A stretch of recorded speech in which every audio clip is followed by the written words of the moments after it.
Olá pessoal, professor Yuri novamente para mais uma aula de PHP. Hoje a gente vai continuar no assunto de loops, porém a gente vai estudar o operador do while. Na última aula a gente viu o operador while e hoje vamos aprender um pouco mais sobre o do while. Então para a gente seguir aqui, sem mais delongas, vamos abrir o nosso Sublime Test e vamos criar o nosso arquivinho para praticarmos. Vou salvar esse arquivo como loop do while.php.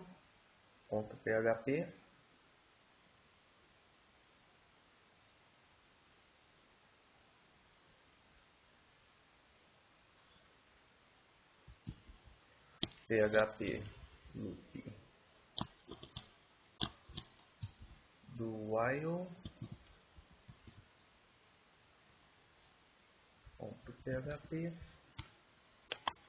Vamos salvar, criar um arquivinho padrão, né, HTML. Vou colocar aqui o comando do while.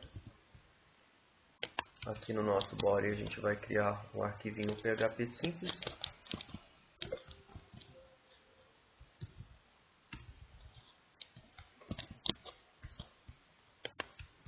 E eu vou começar pela sintaxe do comando. Eu vou escrever a sintaxe do comando e já eu explico logo em seguida. Então ele começa com a palavra reservada do, abro e fecho chaves, e depois a gente tem o comando while, abro e fecho, aqui para minha condicionante. Bom, na última aula a gente estudou um pouco o comando while, né? Que tem a sintaxe bem simples, que ela nos fala que, só colocar na mesma linha para não ter problema. Então a sintaxe do comando while, ela é bem simples, né? Ela tem a palavra reservada while, uma condição, e entre chaves a gente tem o nosso bloco de códigos. Ou seja, primeiramente ele vai fazer uma testagem para verificar se essa condição é verdadeira, e logo após a verificação se essa condição é verdadeira, ele executará o comando. Então, o código em si, né, a minha lógica de programação do comando while, só será verificada se a minha condição for verdadeira. Se essa condição for verdadeira, eu tenho o meu bloco de código executado, né? Bloco de código. O que é diferente no nosso comando do while? O que acontece aqui? Aqui o meu bloco de código, ou seja, tudo que está após aqui da palavra reservada do, ela será executada, né? Todo esse código aqui. Então essa aqui é a minha lógica. Ela será executada e logo após a execução da minha lógica, eu terei aqui um teste condicionante para se repetir essa lógica ou não. Então a gente tem uma diferença bem simples, né? Bem sutil, porém muito importante entre as duas, esses meus dois loops, né? O primeiro, que é o while, ele só será executado caso a minha condicionante for verdadeira. Já no do while, eu tenho ao menos uma vez a execução de uma lógica, né? Então ele vai executar uma vez a lógica e depois verificará se o meu condicionante será verdadeiro para execução de outras vezes, né? Se faz ou não o loop novamente. Mas essa lógica será executada ao menos uma vez, né? Bastante atenção com essa frase, né? Ao menos, né? Então, ele será executado pelo menos uma vez, né? Pelo menos uma vez será executado esse bloco e logo após a execução trará uma verificação. Se essa verificação for verdadeira, eu repito essa condição novamente, né? Esse bloco de código novamente, e assim por diante. Já o diferentemente do nosso comando while, né? Que eu tenho a verificação se uma condição é verdadeira e só assim eu tenho a execução do bloco de código. Veja que neste caso somente será executado se a condição for verdadeira. Se ela for falsa, não será executada nenhuma vez. O do e o while, pelo menos uma vez será executada. Então, bastante atenção na diferença das duas lógicas que eu tenho no meu loop, né, com o while e o do while. E para vocês ficarem atentos, né, nessa teoria, né, do que a sintaxe desse comando nos diz. Então eu vou aqui para a gente praticar um pouco, criar uma variável. Vou criar uma variável x, e essa variável eu vou dar o valor de 10, certo? E aqui dentro eu vou imprimir o valor de 10. Não, na verdade eu vou imprimir entrou no do while, certo? E logo após a impressão desse valor, eu vou fazer um teste. Eu vou testar se x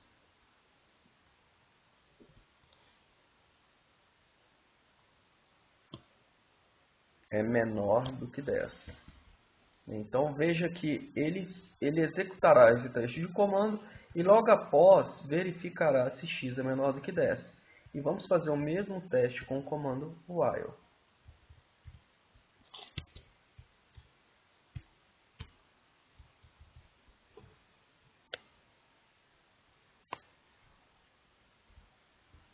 Aqui no comando while eu vou verificar se a minha variável x é menor do que 10, o que é falso, né? Porque x não é menor do que 10, x é maior, na verdade 9, tá?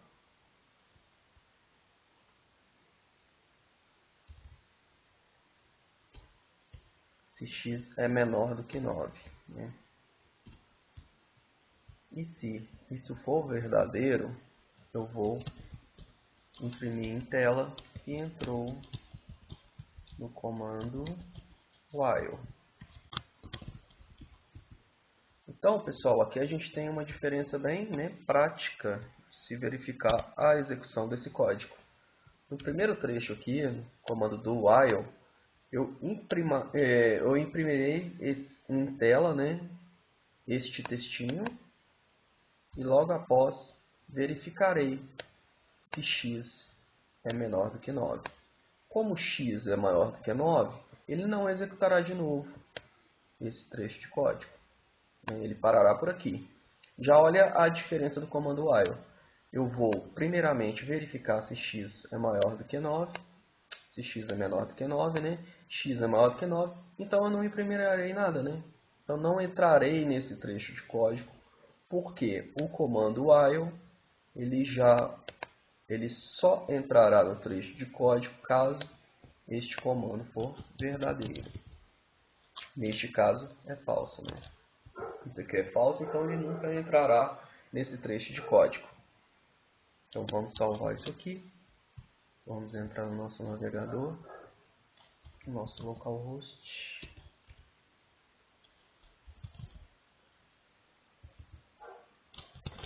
Deixa eu ver qual que é o comando desse loop do while.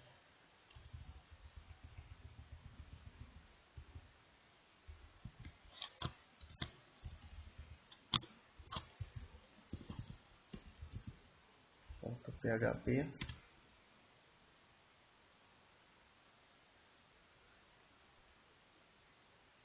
A gente tem que ativar, tá? Olha só, a gente esqueceu de ativar o champ, então ele não encontrou a nossa página, né? Então não retornou, porque o nosso servidor está desligado. Agora eu vou dar uma atualização. Pronto, né? Entrou no comando do while. Porque a gente sabe que ao menos uma vez será executada a sentença do, né? Que do significa faça. Então ele vai fazer isso aqui e logo depois de fazer isso aqui ele verificará, né, a minha condicionante. A minha condicionante é verdadeira, executará de novo e assim por diante. Já diferente, né, do nosso comando while, que ele verificará primeiro e se for verdadeiro esse trecho de código, essa minha condicionante, executará esse código. Como é falso, né, não executou. E a gente pode também, dentro do nosso comando do while, utilizar os nossos dois critérios de parada, que é o continue, que é um break. Se vocês se lembram bem, o nosso condicionante de parada continue, ele elimina a execução de um passo, né, da minha próxima linha de comandos, e o comando break para no momento que ele encontra essa palavra reservada, ele para a execução do código. Então, o continue, ele quebra, né, ele quebra a linha abaixo quando encontrado ele. Já o break não, o break para a sentença assim que ela é executada. E a gente pode usar o incremento também como critério de parada. Então a gente pode, por exemplo, dar o valor de x para 1, quer dizer que x, sim, ele é menor do que 10, então ele executará isso aqui para sempre, né? Verificará essa condição, né? Imprimirá esse trecho de código, verificará a condição, viu que essa condição é verdadeira, executará de novo. E assim infinitamente. Se eu não tiver nenhum critério de parada, no caso aqui nenhum continue e nenhum break, né? Mas se eu quiser ter um critério de parada com o meu incremento, basta eu fazer aqui o meu incremento na variável x, né? Vou dar a variável x, mais, para ele incrementar uma vez, né? Quando passar por essa vez, né? Passar por esse laço de comando, ele executará esse trecho de código. Eu posso, por exemplo, aqui imprimir o valor de x para a gente ver quantas vezes ele imprimiu. Eu vou imprimir x é igual, lembrando que quando a gente tem aspas duplas eu consigo imprimir o valor da variável. Só vou dar uma quebra de linha aqui, para na hora que ele passar ele imprimir uma após a outra, né? Vamos salvar isso. Agora sim, né? Eu tenho um critério de parada que é o quê? Que é o meu incremento em uma unidade a cada um passo dessa verificação. Então ele irá imprimir primeiro, né, o valor de x, que será 1, depois incrementará uma unidade no valor de x, então x já valerá 2 na hora dessa verificação, né, porque ele imprimiu isso antes, né, então a minha condicionante verificará depois do incremento. O que é diferente aqui, né? Aqui ele verificará e incrementará depois, né? Então a gente vai ver o que acontece nesse código agora, né? Vamos salvar. Vamos lá para o nosso navegador. Então tá lá, né? Imprimiu o valor de x porque entrou aqui, né? Então não tinha incrementado ainda. Incrementou uma unidade, x valeria 2. 2 é menor do que 9? Então ele executará novamente até chegar em 8. Vejam que ele não imprimiu o 9, nem o 10. Por quê? Porque na hora que ele chegou no 9, ele verificou que 9 é igual, né, que x é igual a 9. Porém não é menor, né? Então ele não executou 9 aqui nessa parte do loop. Bastante cuidado, né, nesse incremento, em verificar, né, em que momento que se dá o incremento. No do while, o incremento está sendo feito antes da testagem. Então eu já inicio a minha verificação desse valor valendo 2. Porque se esse incremento estivesse antes, aqui, desse trecho de código do meu eco, olha o que aconteceria. Eu começava a imprimir 2. Então, o que aconteceu aqui? Na hora que chegou em 9, né, ele imprimiu o valor de x e depois verificou se x é maior, né? Então, quer dizer, eu imprimi esse trecho de código antes da verificação. Por isso que eu tenho o valor 9 impresso. Então, bastante atenção, porque se você não puder imprimir o 9, se você não puder imprimir o valor 9, se estiver tendo que esconder esse valor, neste caso aqui terá errado. que a verificação do valor de x ela se dá após a impressão, o que não acontece com o while, né? O while ele primeiro verifica e depois entra no meu código, ou seja, depois imprime. Olha a diferença que se eu trouxer essa lógica aqui para dentro do meu while, o que acontecerá? Eu só vou dar um eco aqui em outro BR.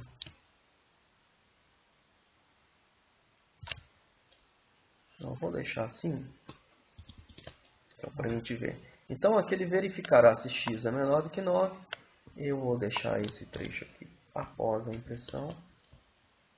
Ele verificará primeiro se x é menor do que 9.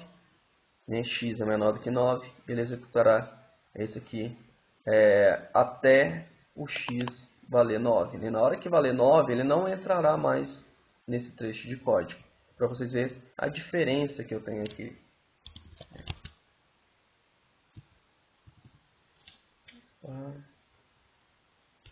Eu só tenho que eliminar o trecho de código aqui, porque ele já executou todo esse loop antes desse. Então, ele incrementou a minha variável toda. Então, eu preciso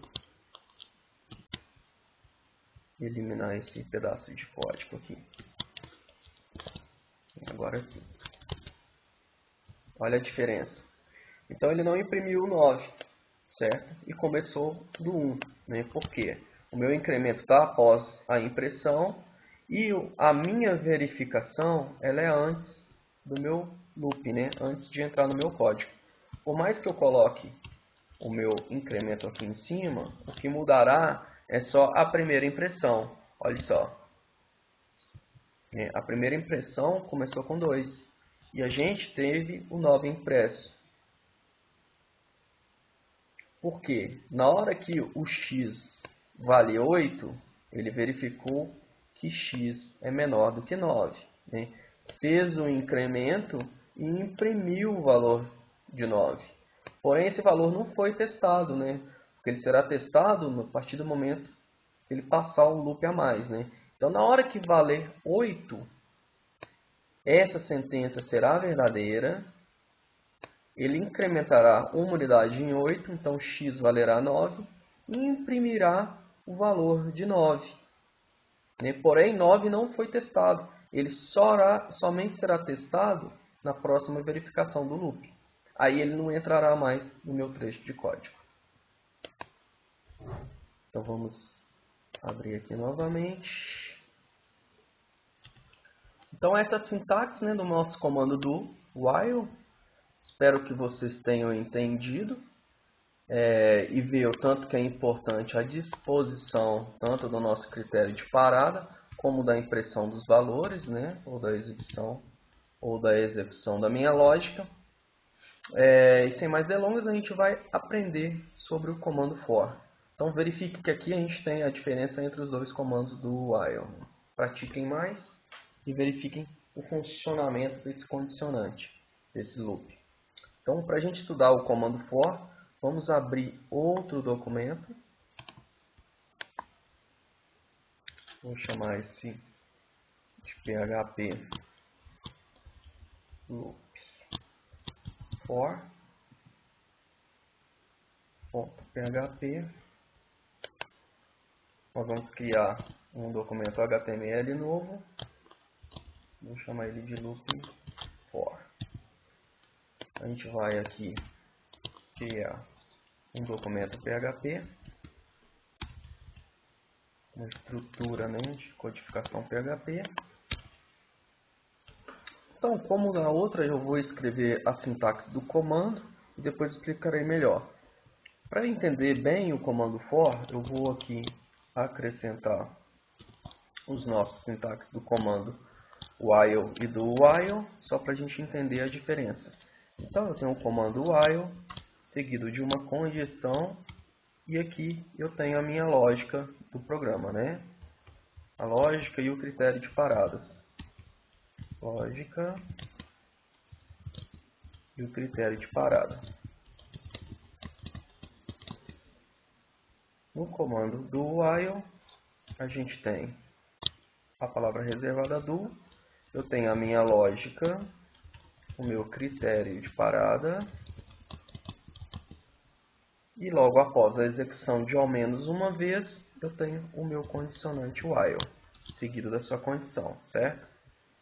Já no comando for, a gente tem a palavra reservada for, abre e fecha parênteses, né? Abre e fecha minhas chaves, e aqui no meu condicionante for, eu tenho aqui três critérios, né? Dizendo assim, eu tenho três parâmetros, né, para minha palavra reservada for. Então, quais são eles? Eu tenho uma variável, seguida da minha condição, ou seja, a condicionante, né, ou a lógica do programa, e depois eu tenho o meu incremento, que na verdade, né, é um critério, né, de parada, é um incremento. Então eu tenho uma variável para inicializar essa verificação, eu tenho uma condição, o que tornará essa verificação verdadeira ou falso, e tenho um incremento, que é o que? É o meu critério de parada, que é até aonde eu vou a execução desse laço. Então, veja só, o comando for, ele organiza entre uma linha somente toda a estrutura de um laço de repetição, trazendo a inicialização da variável, a condição de seguir ou não, né, nessa lógica, e temos o incremento. Isso tudo em uma linha. E é muito importante a ordem desses parâmetros. Eles não podem ser trocados. Então a ordem tem que seguir esse roteiro, né? Tem que ter a variável, a inicialização da variável, eu tenho que ter a condição, ou seja, a lógica para verificação se se seguirá ou não esse loop, e eu tenho o meu incremento, ou seja, o meu critério de parada. Então, tem que ter essa lógica. Você não pode ter uma condição antes da criação da variável, e você não pode ter um incremento antes da condição, nem antes da criação da variável. Então, bem atento a essa, né, aonde colocar cada um desses condicionantes aqui. E por fim, a gente tem o abre e fecha chaves, onde eu vou ter todos os trechos de código para execução, né, desse laço, desse loop que eu criei. Então, a primeira coisa que a gente vai fazer é a criação da variável.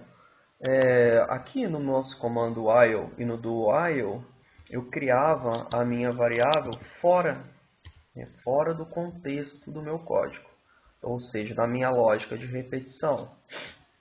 Aqui, por exemplo, x eu dava o valor de 1, e aqui dentro da minha condicionante while, eu verificava, fazia a verificação da condicionante para mim executar ou não o meu laço de repetição. Então, aqui, por exemplo, aqui mesma coisa no nosso comando do, fora do contexto, a gente criava a variável, atribuía a ela um valor, eu tinha a minha lógica, a minha lógica dentro do comando, que seria executada ao menos uma vez, e aqui no nosso while, ao final da primeira verificação, é onde eu tinha a minha condicionante, ou a verificação se seria executada ou não novamente, essa lógica aqui de repetição. Já aqui no nosso comando for, a gente cria dentro, no contexto, dentro da lógica do meu loop. Então, bastante atenção que a variável que eu criar aqui dentro, eu não posso utilizá-la fora. Então, eu vou criar essa variável x, que vai receber o valor de 1. Depois, a gente tem a condicionante, ou seja, a verificação para esse meu código prosseguir, que é se x é menor que 10. E após eu tenho o meu incremento, que é o incremento, ou seja, o nosso critério de parada. Então ele vai executar x, ele vai ter aqui o incremento de uma unidade. Então eu vou aqui dar a minha impressão do valor de x.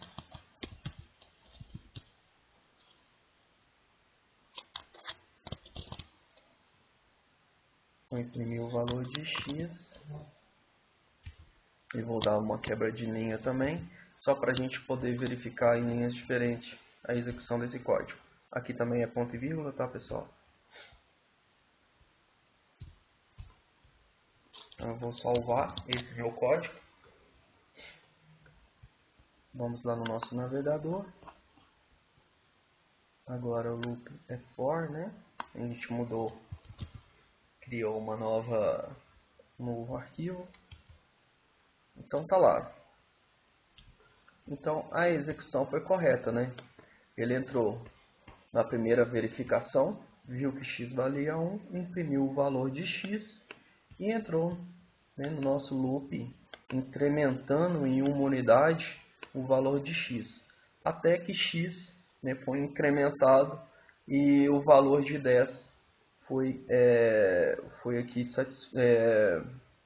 que o valor de 10, nosso critério de parada, verificou que x não é mais maior, né? Ele é igual a 10. Então, essa impressão do 10, ela não se dá. Então, primeiramente, ele cria a nossa variável, ele verifica, né? E ele verificou que essa variável ela é menor, né? A variável é menor do que 10, imprimiu esse valor. Logo após a impressão, ele faz o incremento. E assim por seguinte. Então, por isso que não é impresso o nosso valor de 10.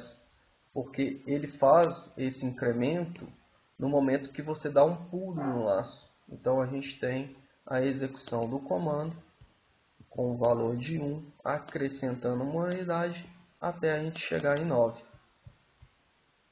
Porque 9, né, na hora que ele chegou em 9, ele verificou que 9 é menor do que 10, imprimiu, incrementou, 9 agora vale 10 e voltou para o meu laço. Então, valendo 10, ele verificou que 10 é igual a 10, né, não é menor. Se eu tivesse aqui, por exemplo, o valor de igual, olha só, agora eu conseguiria imprimir o valor de 10 em tela, né, porque 10 não é menor do que 10, porém é igual. Então, bastante atenção, né? Essa é uma forma mais simples da gente escrever um loop, né? Ela não é tão limitada, mas para lógica simples, né? Para a impressão, por exemplo, de um array simples, você pode utilizar o comando for, porque você gasta menos linhas de comando e a lógica dele, né, é bem mais simples. E outra coisa importante é que a variável ela pertence ao meu laço for. Então ela não pode ser acessada fora do meu for, né? O que é diferente aqui. O minha variável ela é criada fora do contexto da minha lógica de repetição, né? Tanto para while quanto para do while. Então essa variável ela fica exposta, né, a minha continuidade do meu código, o que é diferente daqui. Essa variável ela só fica exposta ao meu loop de repetição. Então, pessoal, esses são os nossos 3 modelos, né, de loops, ou seja, de repetição, as suas condicionantes, os seus critérios de paradas. Espero que tenham gostado. Pratiquem bem, pratiquem mais, coloquem mais incrementos diferentes, tipos de valores diferentes e testes, né? Façam testes para ver o funcionamento desses loops, que é bastante importante no desenvolvimento de sistemas. Então, até a próxima aula.